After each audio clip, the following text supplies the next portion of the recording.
Hello, നട്ടപ്പാതിരയ്ക്കൊന്ന് Kozhikode ബീച്ചിൽ പോയി വന്നാലോ? ഞങ്ങൾ ഇടയ്ക്കിടയ്ക്ക് പോവാറുള്ളതാണ്. ബീച്ചിൽ പോകുമ്പോൾ രാത്രി, അതായത് ലേറ്റ് നൈറ്റാണ് പോവുക. ശനിയാഴ്ചകൾ മിക്കവാറും പിറ്റേ ദിവസം ലീവ് ഉണ്ടാകുമ്പോൾ പോകുന്നതാണ് നല്ലത്. കാരണം വീട്ടിലെത്തുമ്പോഴത്തേക്ക് എന്തായാലും നേരം വെളുക്കും. അപ്പോൾ ഞങ്ങൾ അങ്ങനെ ഒരു രാത്രി, ശനിയാഴ്ച രാത്രി പോയതാണ് കോഴിക്കോട് ബീച്ചിൽ. അവിടെ കോഴിക്കോട് ബീച്ചിൻ്റെ പ്രത്യേകത എന്താണെന്ന് വെച്ചാൽ, എല്ലാ ബീച്ചിലും അങ്ങനെയാണോ എന്ന് അറിയില്ല, കോഴിക്കോട് ബീച്ചിൽ രാത്രി ശരിക്കും പറഞ്ഞാൽ നൈറ്റ് ലൈഫാണ് അവിടെ. നേരം വെളുക്കുന്നത് വരെ അവിടെ ആളുണ്ടായിരിക്കും. പ്രത്യേകിച്ച് ശനിയാഴ്ചകളിൽ, ശനി ഞായറൊക്കെ ആണെങ്കിൽ, വീക്കെൻഡ്സ് ആകുമ്പോൾ പിന്നെ പറയും വേണ്ട, നേരം വെളുക്കുന്നത് വരെ നിറയെ ആളായിരിക്കും. പാർക്കിങ്ങിന് പോലും സ്ഥലം കിട്ടില്ല. ഞങ്ങൾ പോകുന്നത് തന്നെ, വീട്ടിൽ നിന്ന് പോകുന്നത് തന്നെ 11 മണിക്കാണ്, ഫുഡൊക്കെ കഴിച്ചിട്ടാണ് പോകുന്നത്. പക്ഷേ അവിടെ എത്തിയപ്പോൾ പാർക്കിങ്ങിന് പോലും സ്ഥലം ഉണ്ടായില്ല. ഭയങ്കര തിരക്കാണ് ഉണ്ടാവാറ്. പക്ഷേ അവിടെ എത്തിയപ്പം ഞങ്ങൾക്ക് അത്ര തിരക്ക് ഫീൽ ചെയ്തില്ല. കാരണം എന്താ, മഴ ഉണ്ടായിരുന്നു, ചെറിയ ചാറ്റൽ മഴ ഉണ്ടായിരുന്നു. അതുകൊണ്ട് തന്നെ പാർക്കിങ്ങിന് പക്ഷേ സ്ഥലം ഉണ്ടായിരുന്നില്ല. നിറയെ വണ്ടിയായിരുന്നു. വണ്ടിയിലാണ് ആളുകൾ ഇരിക്കുന്നത്. ഇവിടെ പുറത്ത് മഴ കൊള്ളാനുള്ള മടി കാരണം ആളുകൾ വണ്ടിയിൽ തന്നെ ഇരിക്കുക. അല്ലെങ്കിൽ ഇവിടെയൊക്കെ നിറയെ ആളായിരിക്കും. പിന്നെ ഓരോ ടീമായിട്ട് കുട്ടികളൊക്കെ വരും. ഹോസ്റ്റലേഴ്സൊക്കെ വന്നിട്ട് ഇവിടെ ഇരുന്ന് പാട്ടും കളിയൊക്കെ ആയിട്ട് അവർ ഇവിടെയാണ് എൻജോയ് ചെയ്യുക. അങ്ങനെ ഞങ്ങൾ അവിടുന്ന് ഇൻ്റർലോക്കിൻ്റെ അതിൽ കോഴിക്കോടൊക്കെ എഴുതിയ ആ ഭാഗത്തു കൂടെ നടന്ന് ലാസ്റ്റ് ഞങ്ങൾ പൂഴിയിലെത്തി. പൂഴിയിൽ ഭാഗത്ത് എത്തിയാലാണ്, ശരിക്കും കടപ്പുറത്തിൽ പൂഴിയിലെത്തിയാലാണ് മോളെ കളി ഫുള്ള് സ്റ്റാർട്ട് ചെയ്യുക. അപ്പോൾ ഏകദേശം സമയം 12 മണിയൊക്കെ ആയി കാണും. ഇഷ്ടം പോലെ ആൾക്കാരുണ്ട് ബീച്ചിൽ, കണ്ടോ, വെള്ളത്തിലൊക്കെ കളിക്കുന്നതും ഒക്കെ. ആ സമയത്ത് പോലും അതാ കുതിരസവാരിയൊക്കെ ഉണ്ട് അവിടെ. അങ്ങനെ അവിടെ കുറച്ച് നേരം പൂഴിയിലൊക്കെ കളിച്ച് കുറച്ച് നേരം അവിടെയൊക്കെ നോക്കിയിരുന്നു. പക്ഷെ മഴ കാരണം തണുത്ത് വിറച്ചിട്ട് അവിടെ എനിക്ക് നിൽക്കാൻ വയ്യായിരുന്നു. എന്ത് ചാറ്റൽ മഴയും തണുപ്പും ആ കടൽക്കാറ്റൊക്കെ വന്നിട്ട് തണുത്ത് വിറച്ച് അവിടെ നിന്ന് എങ്ങനെയെങ്കിലും വീട്ടിലെത്തിയാൽ മതി എന്നായി. വീട്ടിൽ നിന്ന് പുറപ്പെട്ട് പോയ യാതൊരു ഇൻട്രസ്റ്റും അവിടെ എത്തിയപ്പോൾ ഇല്ലായിരുന്നു.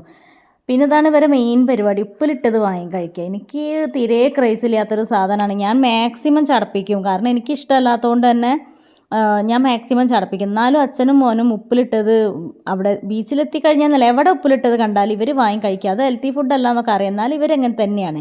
അപ്പം ഞാൻ കഴിക്കുന്നെങ്കിൽ കഴിക്കുക.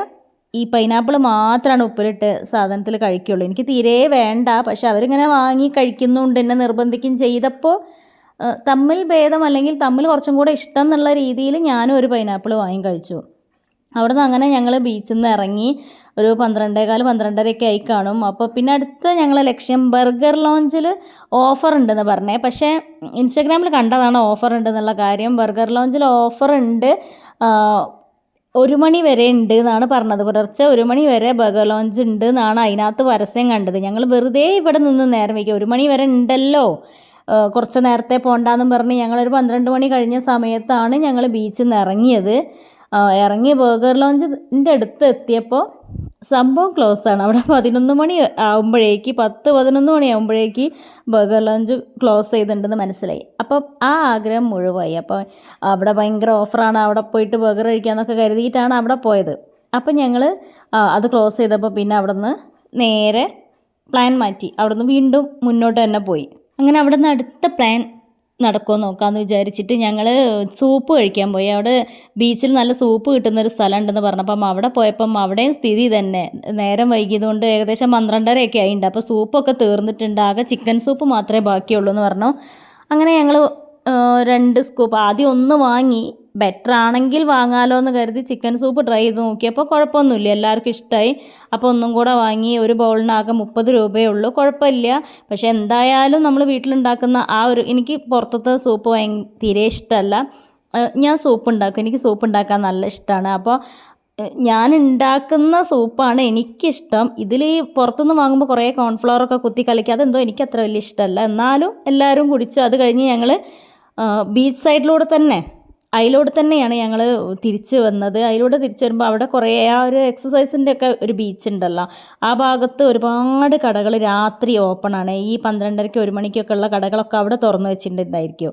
അവിടെ കൂടെ ഒന്ന് വെറുതെ ഒന്ന് കറങ്ങി, അവിടെ എന്തെങ്കിലും സ്പെഷ്യലായിട്ട് എന്തെങ്കിലും ഉണ്ടോ നോക്കാമെന്നൊക്കെ പറഞ്ഞിട്ട് ഞങ്ങൾ വെറുതെ അതിൽ കറങ്ങിയപ്പോഴാണ് ഒരു ലോഡഡ് ഫ്രൈസിൻ്റെ കട കണ്ടത്.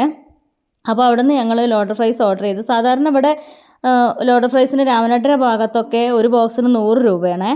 അപ്പം അവിടെ നിന്ന് 160 എന്ന് പറഞ്ഞപ്പോൾ അയ്യോ നഷ്ടമാണല്ലോ, ഒരുപാട് പൈസ ആയല്ലോ എന്നൊക്കെ വിചാരിച്ചിട്ടാണ് ഓർഡർ ചെയ്തത്. പക്ഷേ എത്രയാളുള്ള ഭയങ്കര ക്വാണ്ടിറ്റി. ഇത്ര 160 രൂപയ്ക്ക് ഇത്ര വലിയ ബോക്സിൽ ഇത്ര അധികം ലോഡഡ് ഫ്രൈസ് ഞാൻ വേറെ എവിടെയും കണ്ടിട്ടില്ല. ഒരു 3 ആൾക്ക് കഴിക്കാൻ പാകത്തിന് അത്രയും കൂടുതൽ. അപ്പോൾ അതും ഇനിയിപ്പോൾ ടേസ്റ്റ് ഉണ്ടോയെന്നാണ് അറിയേണ്ടത്. അപ്പം കഴിച്ച് നോക്കിയപ്പം ടേസ്റ്റും ഭയങ്കര ടേസ്റ്റ്. ഒരുപാട് നല്ല ചിക്കൻ പീസ്, ഒരുപാട് ചിക്കൻ പീസും കുറേ പിന്നെ ഫ്രൈയും കുറേ ചിക്കൻ പീസൊക്കെ ആയിട്ട് അടിപൊളി സാധനം. 160 രൂപയ്ക്ക് ഞങ്ങൾ 3-4 മോള് അടക്കം 4 ആൾ കഴിച്ചിട്ടും തീരാത്ത അത്രയും ക്വാണ്ടിറ്റി. നല്ല തിക്കി നിറച്ചുണ്ടായിരുന്നേ. നല്ല ടേസ്റ്റും കോംപ്രമൈസേ ഇല്ല. അപ്പോൾ അത് ഇനിയിപ്പോൾ ബീച്ചിൽ പോകുമ്പം എവിടെ നിന്ന് എന്ത് കഴിക്കണം എന്നുള്ളത് ടെൻഷനില്ല. നേരെ അവിടെ പോയിട്ട് അവിടുത്തെ ലോഡഡ് ഫ്രൈസ് വാങ്ങിയാൽ മതി. 160 രൂപയ്ക്ക് ഒരു ബോക്സ് ഒന്ന് വാങ്ങിയാൽ തന്നെ ഞങ്ങൾക്ക് എല്ലാവർക്കും കഴിക്കാൻ മാത്രമുണ്ട്. അത്രയും ടേസ്റ്റായിരുന്നു.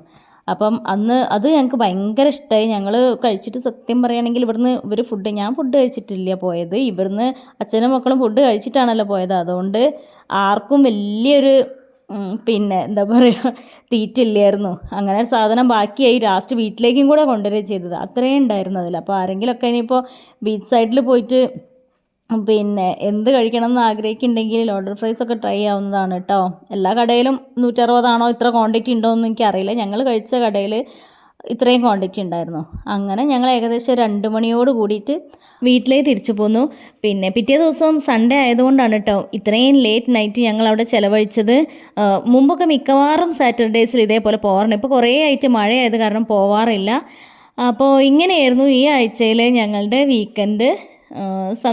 ഇങ്ങനെയൊക്കെയുള്ള പോക്കുകളല്ലേ നമുക്ക് സന്തോഷം തരുന്നത് അല്ലേ. അപ്പം നിങ്ങളും ഇങ്ങനെയൊക്കെ ആണെങ്കിൽ പറയണം കേട്ടോ. അപ്പം പിന്നെ മറ്റൊരു വിശേഷവുമായിട്ട് കാണാം. ബായ്.